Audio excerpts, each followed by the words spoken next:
Broken trust. Project Ascension isn't something most people know about. Lyra began, her violet eyes fixed on the starfield visible through the cockpit viewport. It's a classified hegemony initiative that began nearly 20 years ago, focused on enhancing human capabilities through both genetic modification and integration with alien DNA. Reed frowned. The hegemony publicly denounced genetic modification after the Cygnus incident. They signed the Altair Accords. Publicly, yes, Lyra agreed with a bitter smile. Meanwhile, in secret facilities across 3 star systems, they'd been experimenting on both humans and non-humans. Project Ascension has a single goal: creating the perfect soldier, one with abilities beyond normal human limitations, completely loyal to the hegemony. And you were one of their test subjects, Reed concluded, the pieces fitting together. It explained her wariness, her survival skills, her refusal to trust anyone. Not exactly. Lyra's luminescent veins pulsed with a slow rhythm. I was their breakthrough. She held out her hand, and a complex pattern of bioelectric energy manifested above her palm. Not just random electrical discharge, but organized, controlled, almost like a living circuit. Ceruleans naturally produce bioelectric fields. It's how we communicate, how we defend ourselves, how we interact with technology. But what the hegemony discovered was that certain cerulean genetic sequences, when properly isolated and cultivated, could be integrated with human DNA. Creating humans with cerulean abilities, Reed said, understanding dawning. That's why they're hunting you. You're the source material. Lyra nodded. I worked in one of their research facilities as a geneticist. My specialty was xenobiology, the study of non-human biological systems. I didn't know the true purpose of the research at first. They compartmentalized everything, told us we were developing medical treatments for rare neural disorders. She closed her fingers, extinguishing the energy pattern. By the time I discovered what they were really doing, I was too deeply involved to simply walk away. They had samples of my tissue, my DNA, everything they needed to continue their work. So I did the only thing I could. I corrupted the research data, destroyed as many samples as possible, and escaped with the only copy of the formula that could make the integration process work. And now they want it back, Reed said. They need it back, Lyra corrected. Without the specific enzymatic sequence I developed, the integration process fails catastrophically. The human test subjects. She trailed off, clearly disturbed by the memory. Let's just say the results weren't survivable. Reed leaned back in his chair, wincing slightly as his injured ribs protested. So that's why they sent their top hunters after you. You're not just a fugitive. You're the key to their whole project. I'm the only cerulean who's ever been able to stabilize the genetic transfer process, she confirmed. My particular genetic makeup has a natural compatibility with human DNA that's exceptionally rare. 1 in billions, perhaps. The ship's computer signaled they were approaching the jump point. Reed turned his attention to the controls, guiding the windward into position for the hyperspace transit. The familiar blue-white vortex opened before them, and the stars stretched into lines as they accelerated beyond conventional physics. Once they were safely in hyperspace, Reed engaged the autopilot and turned back to Lyra. Who else knows about this? About you specifically, I mean. The project director, Dr. Eldon Various. The team of scientists under his command. Whatever military oversight was assigned to the project. She shrugged. And whoever they've contracted to bring me back. Reed's expression darkened, including a Krull tracker. They don't come cheap, and they don't give up once they have a scent. Then we need to go somewhere they can't follow, Lyra said. Somewhere outside hegemony jurisdiction. I already set course for the fringe, Reed assured her. There's a station in the Deimos cluster. Haven. Independent territory. No extradition treaties. Good security. I've got contacts there who can help us lay low while we figure out our next move. Lyra raised an eyebrow. Our next move. I don't recall asking you to join my fugitive lifestyle long-term. Commander. Those hunters saw my face. They know my ship. As soon as they report back to their employers, I'll be flagged in every hegemony system. Reed gave her a wry smile. Besides, I've never been good at walking away from a fight. This isn't your fight, she insisted. It became my fight when the hegemony decided to play God with genetics. Again, his voice had an edge to it now. I told you about the cerulean child my team extracted. What I didn't tell you was what they'd done to her. They'd spliced her DNA with samples from a dozen different species, trying to create a biological weapon they could control. She was 7 years old. He stood, moving to a small cabinet recessed in the wall of the cockpit. From it, he withdrew a bottle and 2 glasses. Technically, we're not supposed to drink while in hyperspace. Something about dimensional distortion affecting neural patterns. He poured 2 measures of amber liquid, but I've never noticed a difference. Lyra accepted the glass cautiously. Is this some human bonding ritual? It's a we might be dead tomorrow ritual, Reed corrected. Universal across species, I found. She sniffed the liquid, then took a small sip. Her eyes widened slightly at the taste, but she didn't cough or grimace as many did with their first experience of Terran whiskey.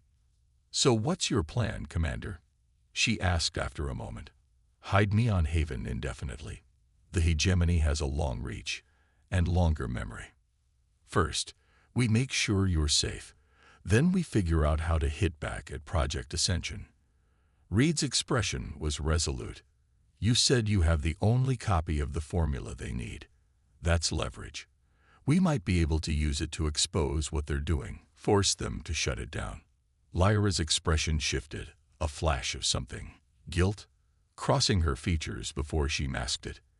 It's not that simple. It never is, Reed agreed. But you've been running for how long now? Months? Years? That's not a life. Lyra, that's just survival. Survival is underrated, she replied dryly. Death tends to limit one's options. Before Reed could respond, the ship's alarm system activated. A red light flashed on the navigation console. Vex. Reed called out, instantly alert. What's happening? Hyperspace disturbance, Commander. The gravelly voice responded. Something's following us through our wake. That's impossible, Lyra said. No one could have tracked us through a jump that quickly. Reed was already checking the sensors, unless they were waiting for us to make the jump. Unless they knew where we were headed. His eyes narrowed as he looked at Lyra. Or unless they can track you specifically. She paled slightly, the luminescence in her veins dimming. The genetic marker. They must have. She stopped herself. Must have what? Reed demanded. Lyra hesitated, then sighed. During my time in the facility, they developed a way to track cerulean bioelectric signatures across vast distances. It was designed to prevent test subjects from escaping. I thought I'd disabled the tracking system when I left, but if they've reactivated it, then they can follow you anywhere, Reed finished grimly. That explains how they found you on Noveria so quickly. He studied the sensor readings more carefully. Whatever was following them wasn't a standard vessel. It was smaller, faster, designed specifically for pursuit. A hunter ship. Vex, can we outrun it? Negative, Commander. Its hyperspace velocity exceeds our maximum by approximately 17%. Reed swore under his breath. How long until intercept? At current velocities, 37 minutes. And how long until we reach Haven? There was a brief pause as the ship's system calculated. 4 hours, 12 minutes. Not good enough, Reed muttered. He turned to Lyra. Is there any way to block the tracking signal? Disrupt it somehow. She considered for a moment. Possibly. Certain radiation frequencies can interfere with bioelectric fields.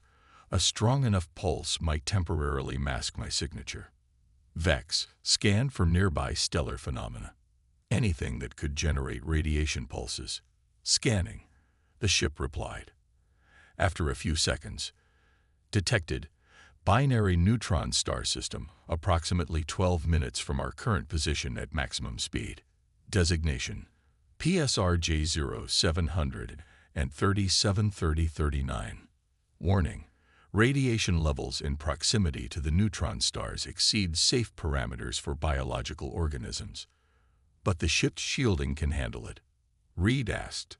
Affirmative, for limited duration. Recommend exposure not exceeding 7.2 minutes. Reed made his decision. Plot a course. Maximum speed. Lyra looked at him with concern. You're taking us directly into a high radiation zone. If the shielding fails, we die horribly, Reed finished matter-of-factly. But if that hunter ship catches us, we die anyway, just more slowly and painfully. He gestured to the sensor readings. That's a Barrow-class interceptor. Military-grade weapons, reinforced hull, and based on the energy signature, cryogenic holding facilities. They're not coming to negotiate. How do you know so much about hegemony hunter ships? Lyra asked, suspicion creeping into her voice. Reed didn't look at her as he adjusted their course. Because I used to command one. The revelation hung in the air between them, heavy with implication. Lyra's hand moved subtly toward the small energy pistol she kept concealed in her jacket, a movement Reed noticed but chose not to acknowledge. You worked for Project Ascension, she said, her voice cold. No, Reed corrected, still focused on the navigation controls. I worked for Hegemony Special Operations. Different division, same moral bankruptcy. Like I told you, I got out 3 years ago, after the extraction mission. Convenient timing, Lyra noted, not bothering to hide her skepticism, just before they captured me.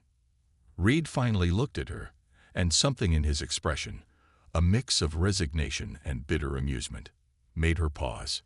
Check the ship's log if you don't believe me, he said. Date of my resignation from the Hegemony military. Location of every port I've visited since. Jobs I've taken. It's all there. He turned back to the controls. Or you can shoot me now and try to pilot this ship yourself through a neutron star's radiation belt.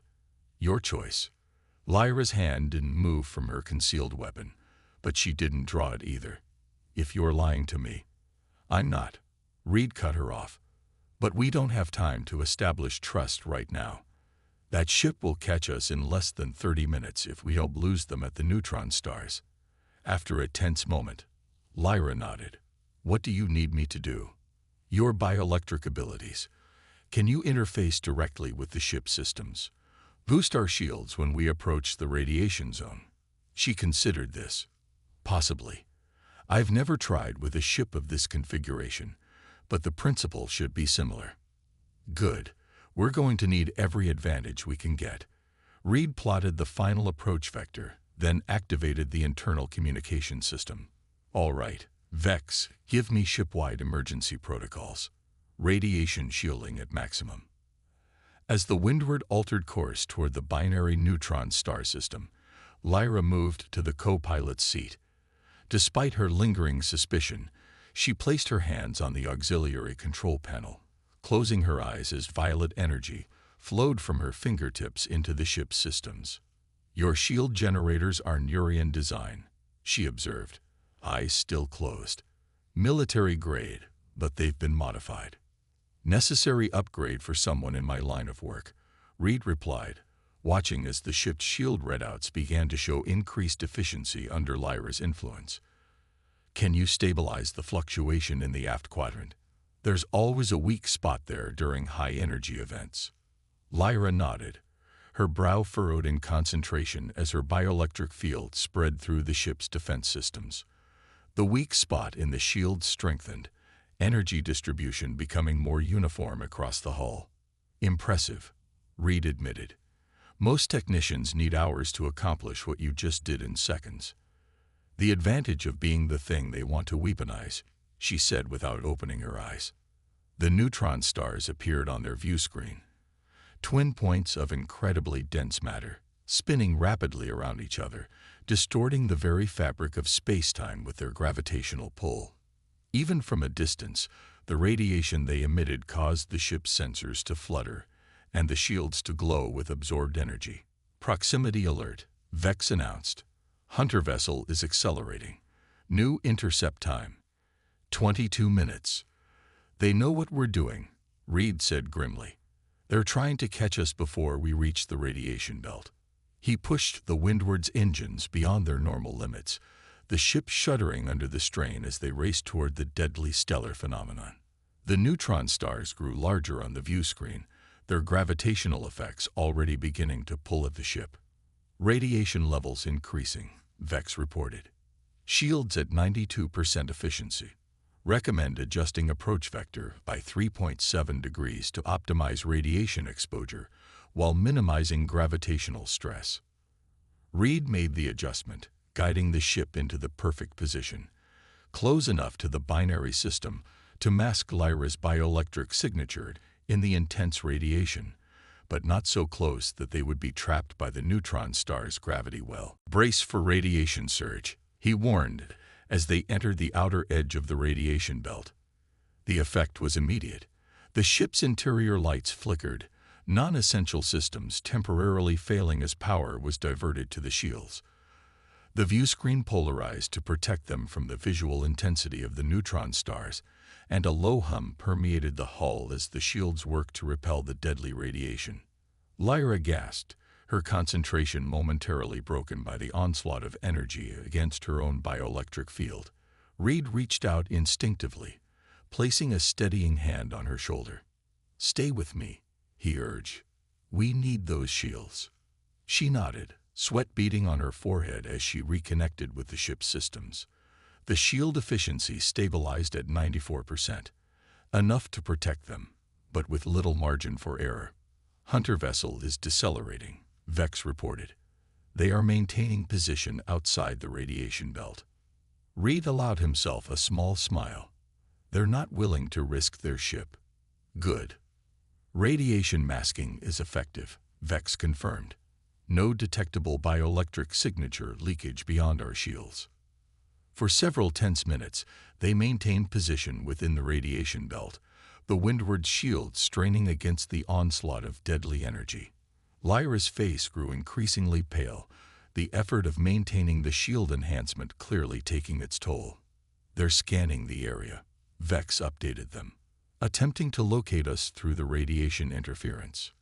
"Let them look," Reed said. "As long as we stay in this sweet spot, they can't." He was interrupted by a sudden violent lurch as the ship shuddered. Warning lights flashed across the control panel. "Gravitational anomaly detected," Vex announced, an edge of concern in his usually calm voice. "The binary system is entering a phase shift. Gravitational forces increasing beyond predicted parameters." "Can we compensate?" Reed asked, already working to adjust their position. "Negative. The gravitational pull is exceeding our engine capacity. We are being drawn closer to the neutron stars." Lyra's eyes snapped open. "The Hunter ship." "Still maintaining position outside the radiation belt," Vex confirmed. "But they have detected our movement toward the neutron stars." Reed's mind raced through options, discarding each as quickly as it formed. If they diverted power from the shields to the engines, they'd be exposed to lethal radiation. If they maintained their shields and tried to escape the gravitational pull, they'd be drawn inexorably toward the neutron stars and crushed. And if they left the radiation belt, the Hunter ship would be waiting.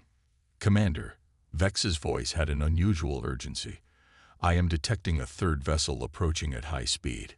Configuration unknown." "More Hunters?" Lyra asked, her voice strained from the effort of maintaining the shields. "Negative," Vex replied.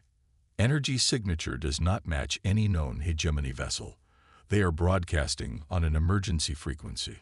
A new voice crackled through the ship's communication system. Female, confident, with an accent Reed couldn't immediately place. "Windward, this is Captain Nara Kinseth of the independent vessel Obsidian Dawn. We've been tracking your pursuit. Hold position. We're coming to assist." Reed and Lyra exchanged a look of equal parts hope and suspicion. "Friend of yours?" Lyra asked. Never heard of her, Reed admitted. But right now, I'm not feeling particularly choosy about who offers help. As the gravitational forces continued to pull them toward the deadly neutron stars, Reed made his decision and opened a channel to the approaching vessel. Captain Kinseth, this is Commander Reed of the Windward. We're caught in a gravitational well and losing ground. If you've got ideas, now would be the time. Stand by, Commander, came the calm reply. And prepare for a rather unorthodox rescue. The Hunter's Shadow. The Obsidian Dawn emerged from hyperspace like a predator, sleek, dark, and unmistakably dangerous. Its hull was matte black, absorbing rather than reflecting light, with only minimal running lights indicating its position. It was a vessel designed for stealth, for moving unseen through contested space, and it was heading directly toward the neutron stars. That ship is military grade, Reed observed, professional appreciation in his voice despite their dire situation. Stealth configuration, advanced shielding. Definitely not standard civilian issue. Pirates. Lyra suggested, still struggling to maintain the Windward's shield enhancement. Pirates don't generally offer rescue services, Reed replied. He opened the communication channel again. Captain Kinseth, we're being pulled toward the neutron stars at an increasing rate. Our engines can't compensate for the gravitational force. Whatever you're planning, it needs to happen soon. Understood, Commander. Kinseth's voice was remarkably calm. We're positioning for a targeted graviton burst. It will create a temporary corridor of stabilized spacetime between our vessels. When we signal, divert all available power to your engines and follow our exact trajectory. Reed's eyebrows shot up. A graviton burst. That technology is theoretical at best. Tell that to my ship, Kinseth replied with audible amusement. Stand by. The Obsidian Dawn maneuvered with impossible precision, approaching the edge of the radiation belt before coming to a complete stop. From its forward section, a small array deployed, something Reed had never seen before, a configuration of emitters arranged in a complex geometric pattern. Graviton emitters powering up, Vex reported, detecting unusual space-time fluctuations between our position and the Obsidian Dawn. We need to drop shields for this to work, don't we? Lyra asked quietly, already knowing the answer. Reed nodded grimly.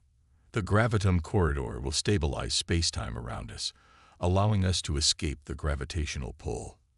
But our shields would interfere with the effect, meaning we'll be exposed to the neutron star's radiation. Lyra concluded. Yes. Reed met her eyes directly. It will only be for seconds, but Ceruleans are particularly vulnerable to certain types of radiation, she finished. My bioelectric field will act as a conductor. Is there any way you can shield yourself? Reed asked. Internalize your bioelectric field somehow. Lyra's expression was resolute. Not completely. But I can try to contain it within my central nervous system. It will still be unpleasant. Windward, we are ready, Kinseth's voice interrupted. On my mark, drop shields and accelerate at maximum thrust along the transmitted vector. Reed looked at Lyra one more time. She gave him a small nod. Standing by, he confirmed, hands poised over the controls. Graviton burst in 3, 2, 1. Mark. Several things happened simultaneously. The Obsidian Dawn's emitter array glowed with an eerie blue-white light as it fired a concentrated beam toward them. Vex dropped the windward shields, leaving them exposed to the deadly radiation, and Reed engaged the engines at maximum thrust, following the precise course the other ship had calculated. The sensation was unlike anything Reed had experienced in his years of space travel. It felt as though the ship was sliding down an invisible tunnel, the crushing gravitational forces suddenly absent along a narrow corridor of stabilized spacetime. Beside him, Lyra convulsed, her body rigid as radiation washed over the unshielded vessel. Violet bioelectric energy crackled across her skin, trying to protect her but instead conducting the damaging radiation deeper into her tissues. Her face contorted in agony, but no sound escaped her tightly clenched jaw. 6 seconds. That's how long it took the Windward to travel from the deadly grip of the neutron stars to the relative safety beyond the radiation belt. 6 seconds that felt like an eternity as Reed watched Lyra fight against the radiation's effects. The moment they cleared the radiation belt, Vex restored the shields. Reed immediately turned to Lyra, who had collapsed in her seat, bioelectric discharges still flickering erratically across her body. "Med Bay," he ordered, lifting her from the chair. Her skin burned hot against his, unnaturally so, and the luminescent veins that normally pulsed with a steady rhythm now flared and dimmed chaotically. As he carried her from the cockpit, the communication system activated again. "Commander Reed, our sensors indicate your passenger has suffered severe radiation exposure. We have medical facilities equipped to deal with cerulean physiology. Request permission to dock." Reed hesitated only briefly.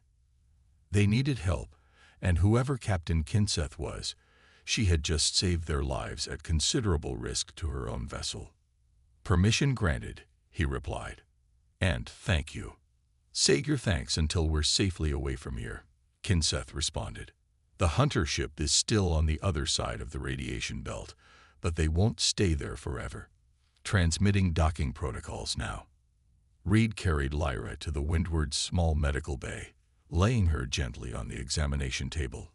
Her breathing was shallow, her skin temperature continuing to rise as her bioelectric field attempted to purge the radiation damage. "Vex, give me a physiological assessment," Reed demanded, already retrieving emergency coolant packs from the medical supplies. "Cerulean physiology outside normal parameters," the ship responded. "Core temperature elevated by 4.2 degrees. Bioelectric field unstable. Autonomic nervous system in distress. Recommend immediate administration of anti-radiation compound RT-17 and bioelectric stabilizers." Reed searched through the medical supplies, finding the anti-radiation compound, but coming up empty on the stabilizers. "We don't carry bioelectric stabilizers. They're restricted for military use." "The Obsidian Dawn is signaling readiness to dock," Vex reported. "Their medical officer requests immediate transfer of the patient upon securing airlocks." As the two ships maneuvered for docking, Reed applied the coolant packs to Lyra's overheating body and administered the anti-radiation compound. It would help with the radiation damage, but do nothing for her destabilizing bioelectric field. Lyra's eyes fluttered open briefly, unfocused and filled with pain. "The formula," she whispered. "Don't let them." "Save your strength," Reed told her. "You need proper medical attention." She clutched at his arm with surprising strength. "Promise me, the formula stays secret, no matter what." Before Reed could respond, the Windward shuddered slightly as it completed docking procedures with the larger vessel.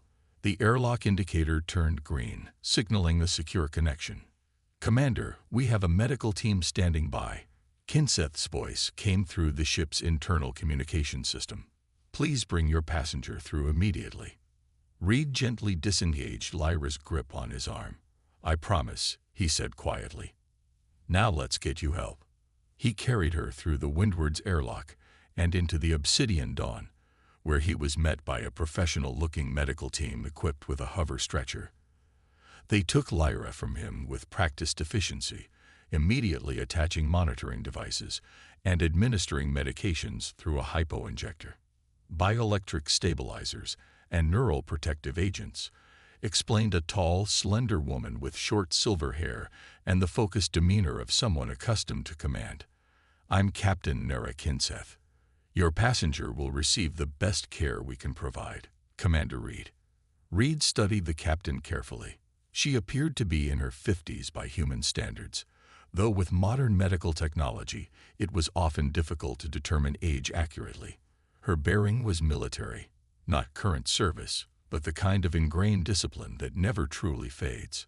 Her ship, her crew, the equipment they carried, all spoke of resources beyond what independent operators should possess. "You know who I am," he observed, "and you just happen to be in position to rescue us from both the Hunter ship and a neutron star's gravitational well. His hand moved subtly toward his sidearm. That's quite a coincidence, Captain. Kinseth's expression remained neutral, though her eyes, sharp and assessing, missed nothing of his movement. Perhaps we should continue this conversation somewhere more appropriate, she suggested, gesturing toward a nearby corridor. Your friend is in good hands, and we have matters to discuss that are better not overheard. Reed hesitated, glancing at Lyra as the medical team moved her efficiently toward what he assumed was the ship's medical facility. She'll receive every possible treatment, Kinseth assured him. Radiation poisoning in Ceruleans is serious but treatable if addressed quickly, which it has been. After a moment's consideration, Reed nodded. Lead the way, Captain. But understand that I have questions that require answers. As do I, she replied, turning to lead him deeper into the ship. The Obsidian Dawn's interior was as impressive as its exterior, clean, well-maintained, with technology that appeared to be several generations beyond standard civilian or even military issue. The crew they passed wore no uniforms but moved with the coordinated precision of people who had worked together for years. They acknowledged their captain with respectful nods but showed no particular interest in Reed, a level of discipline that further confirmed his suspicions about their background. Kinseth led him to what appeared to be a conference room, a space equipped with a holographic display table and comfortable seating for perhaps a dozen people. Currently, it was empty save for one individual, a tall, lean man with dark skin and close-cropped gray hair, studying data on a portable terminal. Commander Reed, this is Julian Archer, my second-in-command, Kinseth introduced. Julian, give us the status on our friend from the Hunter ship. Archer looked up, nodding briefly to Reed before answering. They've maintained position outside the radiation belt, but they're beginning to circle around. I'd estimate we have about 40 minutes before they're in position to detect us. Then we'll be gone in 30, Kinseth decided. She gestured for Reed to take a seat. I imagine you have questions about why we intervened. That would be a good start, Reed agreed, remaining standing, followed closely by who you are and what you want with us. Kinseth exchanged a brief glance with Archer before responding. We're part of an organization called Cerberus. It's not official, not governmental, but we have resources and people throughout the galaxy. We monitor certain hegemony projects that operate outside legal boundaries, including Project Ascension, Reed guessed. Indeed. Kinseth sat down, apparently unconcerned by Reed's decision to remain standing. We've been tracking their activities for several years now. Your passenger, Lyra Vosch, has been of particular interest to us since her escape from their research facility 6 months ago. Reed's eyes narrowed. How do you know her name? I never mentioned it during our communication. Because we've been monitoring the Hunter ships sent after her, Archer explained. Their communications, their movements. We know they're trying to recover both her and something she took from the facility. A formula, Reed supplied, watching their reactions carefully, for stabilizing the genetic transfer process between Cerulean and human DNA. Neither Kinseth nor Archer showed surprise at this information, confirming they already knew at least that much. What we don't know, Kinseth continued, is whether she still has it, where she's hidden it, or what she intends to do with it. And that's why you're here, Reed concluded. You want the formula too. We want to ensure it doesn't remain in hegemony hands, Kinseth corrected. Project Ascension represents a fundamental violation of both the Altair Accords and basic sentient rights.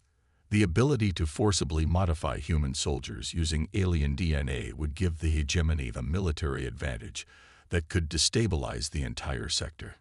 It was a reasonable concern, one that Reed himself shared, but something still didn't add up. If you've been monitoring the Hunters for months, why wait until now to make contact? Why not approach Lyra directly before this?